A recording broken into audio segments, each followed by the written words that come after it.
तो आप सभी का ओगीपुर क्लासेस में स्वागत है। तो आज के इस वीडियो में कक्षा 9 की अर्धवार्षिक परीक्षा 2022-23 के सामाजिक विज्ञान के पेपर को हल करने वाले हैं। यह पेपर जो कि आपके कॉलेज में हो रहे हैं उसका एकदम रियल पेपर है।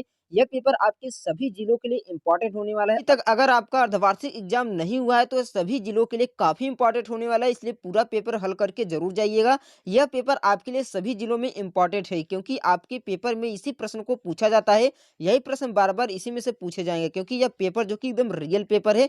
देख सकते हैं पहला क्वेश्चन यहाँ पर दिया हुआ है कि पूर्वी घाट की सबसे ऊँची चोटी कौन-सी है? तो आप सभी लोग जानते हैं कि पूर्वी घाट की सबसे जो ऊँची चोटी है उसे कहते हैं अनाईमुड़ी। क्या कहते हैं? अनाईमुड़ी। पूर्वी घाट की सबसे ऊँची चोटी अनाईमुड़ी है। उसके बाद दिया है नेक्स्ट क्वेश्चन यानी दूसरा क्वेश्चन यहाँ पर दिया हुआ है कि लूनी नदी किस क्षेत्र की सबसे बड़ी नदी हुए? तो लूनी नदी जो है तटीय मैदान, मरुस्थलीय मैदान, उत्तरी मैदान, प्रायद्वीपीय पठार, तो मरुस्थलीय स्थल यानी भारतीय मरुस्थल की क्या है? एक नदी है, बड़ी नदी है। कौन-सी? लूनी नदी। उसके बाद अगला क्वेश्चन यहाँ पर देख सकते हैं, तीसरा नंबर क्वेश्चन दिया है कि भारतीय संविधान प्रभाव में आया था। तो जो हमारा कॉन्स्टिट्यूशन है कब प्रभाव में आया था? तो 26 जनवरी 1950 को। कब? 26 जनवरी 1950 को लागू हुआ था, तो इसीलिए गणतंत्र दिवस मनाया जाता है। तो ऑप्शन नंबर सी बिल्कुल राइट हो जाएगा, 26 जनवरी 1950। उसके बाद 4 नंबर क्वेश्चन यहाँ पर दिया हुआ है कि दक्षिण अफ्रीका में किन लोगों के साथ भेदभाव किया जाता था? तो दक्षिण अफ्रीका में काले लोगों पर भेदभाव किया जाता था। ऑप्शन नंबर ए बिल्कुल राइट उत्तर हो जाएगा। उसके बाद यहाँ पर 5 नंबर क्वेश्चन दिया है कि सिंधु नदी की कुल लंबाई कितनी है? तो सिंधु नदी की कुल लंबाई जो है 2700 किलोमीटर है। उसके बाद 6 नंबर क्वेश्चन दिया है कि अर्थव्यवस्था में शामिल जनसंख्या किया जाता है परिसंपत्ति के रूप में, धन के रूप में, मूल्य के रूप में, तो सभी के रूप में, तो ऑप्शन डी बिल्कुल राइट उत्तर हो जाएगा। उसके बाद 7 नंबर यहाँ पर क्वेश्चन दिया हुआ है कि लुई 16वां फ्रांस की गद्दी पर कब बैठा था? तो लुई 16वां जो है फ्रांस की गद्दी पर 1774 ईस्वी में बैठा था। उसके बाद 8 नंबर क्वेश्चन दिया है कि टाइद क्या था? तो टाइद जो था चर्च में एक लगने वाला कर था जिसे हम धार्मिक कर के नाम से जाना जाता है, तो ऑप्शन बी इसका राइट आंसर हो जाएगा। 9 नंबर क्वेश्चन दिया कि हथकरघा उद्योग किस क्षेत्र में आता है? तो जहाँ भी उद्योग आए तो वो होता है द्वितीयक क्षेत्र। कौन-सा? सेकेंडरी क्षेत्र होता है, तो ऑप्शन सी बिल्कुल राइट उत्तर हो जाएगा। उसके बाद 10 नंबर क्वेश्चन दिया कि रूस का मार्क्सवादी क्रांतिकारी सिद्धांतकार कौन था? तो रूस का मार्क्सवादी और सिद्धांतकार था रूसो। कौन था? रूसो, तो ऑप्शन इसका बी सही हो जाएगा। उसके बाद 11 नंबर क्वेश्चन दिया कि असुरक्षा किसके प्रति एक माप है? तो असुरक्षा जो है निर्धनता के प्रति, संसाधन के प्रति, व्यवसाय के प्रति, इन सभी के प्रति एक माप है, तो ऑप्शन नंबर डी इसका बिल्कुल राइट आंसर हो जाएगा। उसके बाद कहा है कि एल नीनो क्या है? तो एल नीनो जो है गर्म समुद्री जलधारा है एल नीनो, तो ऑप्शन इसका बी सही हो जाएगा। उसके बाद 13 नंबर क्वेश्चन दिया हुआ है कि भारतीय संविधान के जनक किसे कहा जाता है? तो बी आर अम्बेडकर को कहा जाता है। किसको? बी आर अम्बेडकर को कहा जाता है। उसके बाद नेक्स्ट क्वेश्चन दिया है कि कवियत्री द्वारा अपने घर में खाना बनाना, कपड़े धोना की कैसी क्रिया है? तो गैर जो है श्रमिक क्रिया और आर्थिक क्रिया है, यानी गैर आर्थिक क्रिया है, तो ऑप्शन बी इसका राइट आंसर हो जाएगा।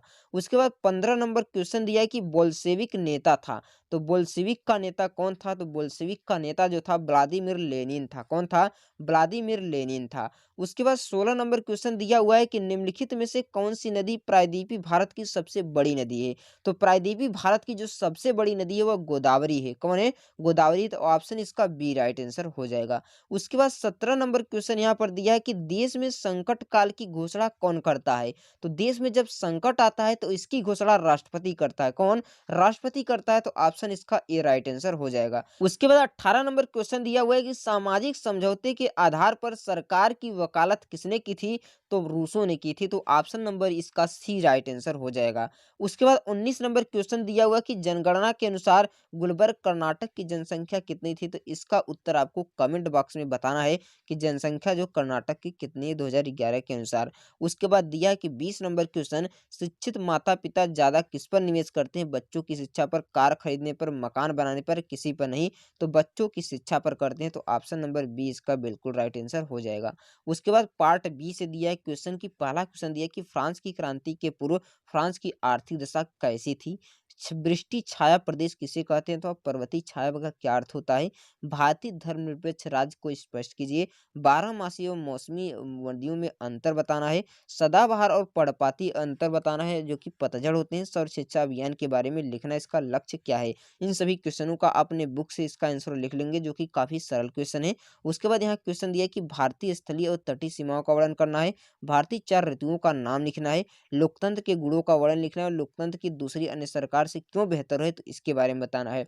उसके बाद 7 नंबर क्वेश्चन दिया है कि सन 1905 में क्रांति के समय रूस के कारणों का वर्णन करना है। उत्पादक अथवा उत्पादक किसे कहते हैं? उत्पादन के संसाधनों के बारे में लिखना है। उसके बाद दिया 8वां नंबर क्वेश्चन कि भारतीय संविधान के निर्माण कब और कैसे हुआ, उल्लेख करना है। अथवा आप कर सकते हैं भारत के विशाल पठारी मैदान का वर्णन कीजिए। उसके बाद यहाँ पर मानचित्रकार दिया है, इसको दर्शाना है। मानचित्र में आपको पेरिस को, सेंट फ्लोरेंस को, नॉर्मेडी को, इन सभी को दर्शा सकते हैं। तो इन सभी को यहाँ पर दिया है कि ताप्ती नदी, हिंद महासागर, भोपाल और दिल्ली। तो इन सभी का मानचित्र का वीडियो आपको जल्द ही मिलने वाला है। तो इन सभी के मानचित्र का वीडियो मैं बताने ही वाला हूँ। तो आपको इसके एंड स्क्रीन पे या डिस्क्रिप्शन में लिंक है, वहाँ से इसका मानचित्र का वीडियो मिल जाएगा। तो इन सभी क्वेश्चनों को आप अच्छी तरह से अपने बुक से हल कर लेंगे जो काफ़ी सरल क्वेश्चन दिए हुए हैं। तभी आपको आपके एग्जाम के लिए इम्पोर्टेंट होगा। इन सभी क्वेश्चनों को याद करेंगे तो आपके अपने एग्जाम में 70 नंबर आसानी से प्राप्त कर सकते हैं। कितना नंबर? 70 में से तो 65 नंबर ही प्राप्त कर सकते हैं वेरी आसान तरीके से। तो इस पूरा पेपर को हल करके जरूर जाना है। आई होप फ्रेंड, अगर ये वीडियो पसंद आई हो तो वीडियो को लाइक कर दीजिएगा। चैनल पर नए हैं तो चैनल को सब्सक्राइब जरूर कीजिएगा।